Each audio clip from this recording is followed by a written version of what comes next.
Bueno, soy Neider Vaquero, me apasiona las ciencias de la salud y el día de hoy vamos a hablar de las especies reactivas de oxígeno y algunas patologías, ¿listo? Bueno, entonces, ¿cómo se pueden generar las especies reactivas de oxígeno? Bueno, por su parte, podemos mirar que si disminuye la presión parcial de oxígeno en la sangre, entonces las especies reactivas de oxígeno se pueden aumentar, pueden subir. También hay especies reactivas de nitrógeno, ¿no? El flujo de electrones en la cadena transportadora de electrones también puede generar especies reactivas de oxígeno. Obviamente esta cadena transportadora de electrones se da en la mitocondria, ¿no? Entonces, ¿cuáles organelos subcelulares generan las especies reactivas de oxígeno? Encontramos primero a los lisosomas, ¿cierto? También encontramos a la membrana nuclear, los peroxisomas y las mitocondrias, que son en las que mayor medida generan especies reactivas de oxígeno. El oxígeno es un aceptor de hidrógeno y puede generar también especies reactivas de oxígeno como el anión superóxido, ¿cierto? Entonces, el óxido nítrico, puede generar especies reactivas de nitrógeno, porque digamos se puede unir al oxígeno y puede generar la especie reactiva de nitrógeno, pero sin nitrilo. Por su parte, el óxido nítrico ayuda a regular la tensión arterial, tiene funciones antiagregantes plaquetarias, ¿cierto? Y también tiene funciones como lo son que inhibe la adhesión leucocitaria. Sin embargo, lo que pasa es que un exceso de especies reactivas de oxígeno no puede ser, puede ser que no sea tan bueno, ya que activa el factor nuclear kappa beta y este factor nuclear kappa beta activa la ciclooxigenasa, ¿cierto? Y las ciclooxigenasas a su vez activan las prostaglandinas y esto desencadena un factor proinflamatorio, ¿cierto? La óxido nítrico sintentasa pasa a la L-arginina a la L-citronina más a la óxido nítrico, ¿no? Entonces, por su parte, podemos mirar que en la mitocondria se pueden generar varias especies reactivas de oxígeno, como el anión superóxido, el radical hidroxilo, el peróxido de hidrógeno, ¿cierto? Pero tenemos que entender que es un radical libre, ¿cierto? Un radical libre tiene un electrón desapareado en el último nivel de energía, ¿cierto? ¿Cierto? Y es una molécula que está apartada, ¿no? ¿Cierto? Entonces, ¿cómo se generan estas especies reactivas de oxígeno en la mitocondria? Bueno, vamos a mirar cómo es eso. Entonces, hay varios metabolitos que pueden generar estas especies reactivas de oxígenos en la mitocondria, ¿no? Encontramos algunos aminoácidos, ¿cierto? Y algunos aminoácidos que están asociados con el ciclo de Krebs, ciclo del ácido cítrico o ciclo de los ácidos tricarboxílicos, como digamos está el oxalacetato, ¿cierto? También está algunos aminoácidos aromáticos como el triptófano, algunos aminoácidos ramificados como isoleucina, leucina y valina, ¿cierto? También están implicados el malato, ¿cierto? Y bueno, entonces, por su parte, aparte de los aminoácidos que están implicados, también están implicados los cuerpos cetónicos, pueden generar especies reactivos de oxígeno, especialmente el beta hidroxibutirato, ¿cierto? Bueno, estas especies reactivas de oxígeno también se pueden generar por la beta-oxidación de los ácidos grasos y aquí coloqué palmitoilcarnitina. La palmitoilcarnitina actúa sobre la lanzadera de glicerol 3-fosfato. La lanzadera de glicerol 3-fosfato también puede generar especies reactivas de oxígeno, ¿cierto? Y junto con esa interacción de aminoácidos, cuerpos cetónicos, ¿cierto? Todo lo que es el ciclo de crecimiento y beta oxidación, ¿cierto? Hay varios complejos de la membrana mitocondrial, ¿cierto? En la cadena transportadoras de electrones que están asociados con la generación de las especies reactivas de oxígeno. Encontramos por su parte al complejo 1 de la membrana mitocondrial, ¿cierto? Que es la nicotinamida adenina de nucleótido fosfato, deshidrogenasa, ¿cierto? Que participa en la cadena transportadora de electrones y también encontramos el complejo 3 mitocondrial, la ubiquinona citrocomo C reductasa, ¿cierto? Bueno, entonces, después de generar esas especies reactivas de oxígeno, un superóxido y todo eso en la mitocondria, ¿cierto? ¿Qué pasa si se elevan estas especies reactivas de oxígeno y especies reactivas de nitrógeno en el sistema nervioso central? Bueno, lo que pasa es que el cerebro es el sistema nervioso central, el metabolismo cerebral depende del oxígeno, ¿cierto? Hay una elevada demanda de oxígeno, ¿no? Y también una elevada demanda de glucosa. Entonces, lo que pasa es que estas especies reactivas de oxígeno y nitrógeno lo que van a desencadenar bueno, ¿qué pasa si se aumentan estas especies reactivas de oxígeno y afectan al sistema nervioso central? Bueno, se va a afectar la cadena transportadora de electrones mitocondrial, va a haber una despolarización mitocondrial, ¿cierto? Y si disminuye este oxígeno, pues también va a haber aumentos de especies reactivas de oxígeno, también aumenta el calcio al nivel el calcio en la membrana mitocondrial y también disminuye la síntesis de adenosina trifosfato, ¿cierto? Los gradientes quimiosmóticos, perdón, la bomba de protones en la cadena transportadora de electrones, ¿cierto? De la mitocondria se ve afectada, también se disminuye la síntesis de adenosina trifosfato, ¿cierto? Y aumenta los niveles de calcio en la matriz mitocondrial y se afecta el potencial de membrana de la matriz mitocondrial, ¿cierto? Y todo esto desencadena a su vez una cascada que genera varios daños a nivel molecular, ¿cierto? También se afectan las membranas celulares y se pueden activar una señalización de unas enzimas que generan muerte celular programada como lo que son las caspasas. Y todo esto a su vez, este aumento de calcio en la matriz en la membrana mitocondrial puede desencadenar una muerte una muerte neuronal, ¿cierto? Una apoptosis o una necrosis, muerte celular programada o necrosis, ¿cierto? Entonces, ¿qué efectos traen las especies reactivas de oxígeno y especies reactivas de nitrógeno? Las especies reactivas de oxígeno y nitrógeno se unen a las biomoléculas, ¿cierto? Como los carbohidratos, los lípidos, los ácidos nucleicos y las proteínas. Y pueden desencadenar daños a nivel molecular. También se puede afectar se puede generar una ruptura en el enlace de azufre, ¿cierto? Y también una ruptura en el enlace peptídico de los aminoácidos, ¿cierto? También, aparte de eso, se puede generar una glicación por estas especies reactivas de oxígeno o especies reactivas de nitrógeno. Aparte de eso, aumenta la LDL, que es la lipoproteína de alta densidad, bueno, y también disminuye la HDL. Todos estos efectos a su vez de las especies reactivas de oxígeno se traducen en factores fisiopatológicos como la hipertensión arterial, la diabetes, las enfermedades de Parkinson, la enfermedad de Alzheimer, ¿cierto? Y la enfermedad de Huntington, que son enfermedades neurodegenerativas junto con también con las neoplasias, ¿no? Neoplasias o cáncer. Bueno, ahora mirando aquí en el contexto de la enfermedad del Alzheimer, podemos ver que se generan unas placas seniles o neuríticas amiloideas, ¿sí? Estas placas de la proteína beta amiloidea está asociada con la enfermedad de Alzheimer, ¿cierto? Y lo que pasa es que, cómo se genera la proteína beta amiloide? El precursor de la proteína beta amiloide, ¿cierto? Hay una enzima que se llama gamma secretasa que lo que hace es que coge el precursor de la proteína beta amiloide y la parte o la escinde, ¿sí? Parte de ese precursor de la proteína beta amiloide, generando a su vez la proteína beta amiloidea.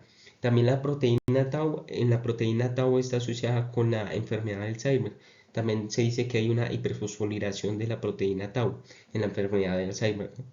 Entonces, también en la enfermedad de Alzheimer se generan algunos efectos como en la praxis, o sea, en los efectos motores, desorientación temporoespacial, deterioro cognitivo, deterioro, bueno, neuro, eh, bueno, también se puede afectar el pensamiento abstracto. Aparte de eso, se pueden dañar las neuronas piramidales hipocampales y aparte de eso se afecta también el lenguaje en la enfermedad de Alzheimer, ¿cierto? Aparte de eso, la proteína beta amiloidea puede inhibir al citocromo C oxidasa, que es el complejo 4 de la cadena transportadora de electrones mitocondrial. Y esto puede generar a su vez unos poros, una ruptura en la membrana mitocondrial, ¿cierto? Al generarse estos poros en la membrana mitocondrial podemos ver que se aumenta el calcio en la matriz, en el calcio mitocondrial, ¿cierto? Al aumentarse este calcio mitocondrial, también se genera un daño en, la potencia, en el potencial de membrana mitocondrial, que significa PTM, potencial de membrana mitocondrial. Se disminuye esta síntesis de adenosina trifosfato y aparte de eso, se genera una cascada de señalización proapoptótica, ¿cierto? Muerte celular programada, ¿cierto? Por las caspasas, dañando así a los oligodendrocitos y a los astrocitos, ¿cierto? Y todas estas neuronas asociadas a la neurodegeneración de esta enfermedad. Entonces, ahora por su parte, bueno, por su parte, en la enfermedad de Alzheimer se dice que hay un aumento del hierro, del cobre y aumentan obviamente las especies reactivas de oxígeno, la transglutaminasa, ¿cierto? La proteína beta amiloidea se dice que tiene uso diagnóstico para la enfermedad de Alzheimer, ¿cierto? Entonces, podemos mirar aquí, bueno, aquí vemos los astrocitos, los oligodendrocitos que se encargan de formar la vaina mielina, ¿no? Y la neuroglia, ¿cierto?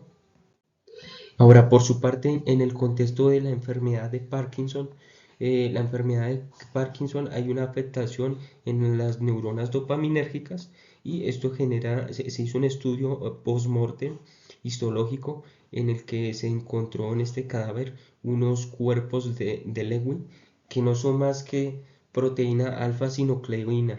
La proteína alfa-sinucleína está asociada con la enfermedad de Parkinson, ¿cierto? Y esta proteína alfa-sinucleína es precursora de la neuromelanina en la enfermedad de Parkinson, ¿cierto? Entonces, aquí podemos mirar nuevamente, aquí podemos ver, bueno, aquí podemos ver bueno, lo de la dopamina y lo que pasa aquí es que hay una degeneración de las neuronas dopaminérgicas, ¿cierto? Esta generación de neuronas dopaminérgicas en la vía nigroestriada dopaminérgica, ¿cierto? La vía nigroestriada dopaminérgica se encarga de controlar los ganglios basales y también los ganglios basales se encargan de la motriz, de los movimientos finos y de la estabilidad y el equilibrio, ¿cierto? Pero bueno, lo que pasa es que esta afectación de la vía neurostea dopaminérgica y esta afectación de neuronas dopaminérgicas se puede manifestar en manifestaciones en sintomatología clínica, ¿no? Como bradicinesia o movimientos lentos, distonias y temblor, ¿cierto? También hay un deterioro cognitivo y también hay rigidez, hay cambios posturales del equilibrio y también hay afecciones afectivas emocionales como la depresión. También hay un daño en las proteínas chaperonas o proteínas de choque térmico que ellas se encargan de proteger a las células cuando hay mucho frío, mucho calor, cuando hay hipoxemia o cuando hay hipoglucemia, ¿no? Entonces, muy interesante eso. Entonces, parte de eso aquí podemos encontrar que en la enfermedad de Parkinson, a diferencia de la enfermedad de Alzheimer, se afecta el proteosoma, ¿cierto? Y bueno, se dañan las proteínas chaperonas, también hay aumento del hierro, ¿cierto? Del cobre, ¿cierto? Aumenta las especies reactivas de oxígeno, la transglutaminasa y aumenta el calcio a nivel mitocondrial, ¿cierto? Ahora, podemos seguir mirando aquí. Bueno, aquí qué es lo que pasa, si el peróxido de hidrógeno, aquí podemos mirar, podemos ver en las enzimas, los antioxidantes enzimáticos, como lo que es la glutación peroxidasa y la catalasa. Entonces, si estas no actúan contra el peróxido de hidrógeno, este peróxido de hidrógeno se puede unir a su vez con un radical superóxido y generar a su vez un radical hidroxilo, ¿cierto? Ahora, por su parte, aquí podemos mirar que si en la dopamina está asociada con la enfermedad de Parkinson, ¿no? Deterioro de las neuronas dopaminérgicas. ¿Y qué es lo que pasa si hay una oxidación de la dopamina y se generan unas quinonas de dopamina? ¿Quién metaboliza la dopamina? Bueno, hay unas enzimas como la tirosinasa que metaboliza la dopamina. La monoaminoxidasa beta es una enzima que metaboliza la dopamina y esta monoaminoxidasa beta se encuentra en la matriz, la membrana mitocondrial externa, ¿cierto? Por su parte, las catecolaminostransferasas son otras enzimas que degradan las catecolaminas, adrenalina, noradrenalina y dopamina, ¿cierto? Ahora, aquí podemos mirar, ahora en el contexto de la enfermedad de Huntington, podemos ver que esta enfermedad es de origen genético, ¿cierto? Y aparte de eso, de que es de origen genético, se habla de que el gen de la enfermedad de Huntington codifica a la proteína huntingtina y esta proteína huntingtina a su vez eh, mutada, ¿cierto? Hay una afectación en el triplete de citosina, adenina, guanina de la proteína huntingtina y esta mutación de la proteína huntingtina que está asociada con la enfermedad de Huntington puede generar afectación en el brazo corto del cromosoma 4, ¿cierto? Como podemos ver ahí en esa imagen, ¿cierto?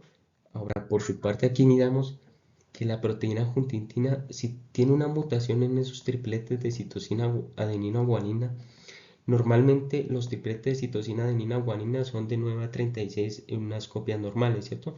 Pero lo que pasa es que si hay unas copias, si hay más copias de estos tripletes de la proteína huntingtina, ¿cierto? Unos 39 copias de tripletes citosina, adenina, guanina, esto se asocia a que la enfermedad aparezca más prematuramente, como a los 35 años, ¿cierto? Hasta puede haber copias de este triplete de citosina, adenina, guanina, de la mutación de la huntingtina, y puede asociarse a que se aparezca la enfermedad más prematuramente. Por su parte, en la enfermedad de Huntington hay una afectación de los ganglios basales. Esta afectación de los ganglios basales genera a su vez una afectación de las neuronas beta-adrenérgicas, ¿cierto? Perdón, neuronas GABAérgicas, ¿cierto? Junto con la afectación de la proteína huntingtina y todo eso, ¿cierto? ¿Y cuáles más son las manifestaciones clínicas de la enfermedad de Huntington? Encontramos la corea, ¿cierto? Encontramos también la neurodegeneración, los cambios del estado de ánimo, aumento de los niveles de hierro, aumento de los niveles de cobre, aumento de los niveles de calcio, aumento de la transglutaminasa, daño a las proteínas chaperonas o proteínas de choque térmico. Y aparte de eso también hay un daño mitocondrial, ¿cierto? Por su parte, aquí se hizo un estudio post-mortem en un paciente con enfermedad de Huntington en líquido cefalorraquídeo y en los linfoblastos y en el encéfalo, y se pudo mirar que hubo una disminución en la fosforilación oxidativa mitocondrial, ¿cierto? Y principalmente también, aparte de esa disminución fosforilativa mitocondrial, hubo disminución del complejo succinato deshidrogenasa, complejo 2 de la membrana mitocondrial, succinato deshidrogenasa. Complejo 3 es ubiquinona citocromo C reductasa y citocromo C oxidasa, ¿cierto?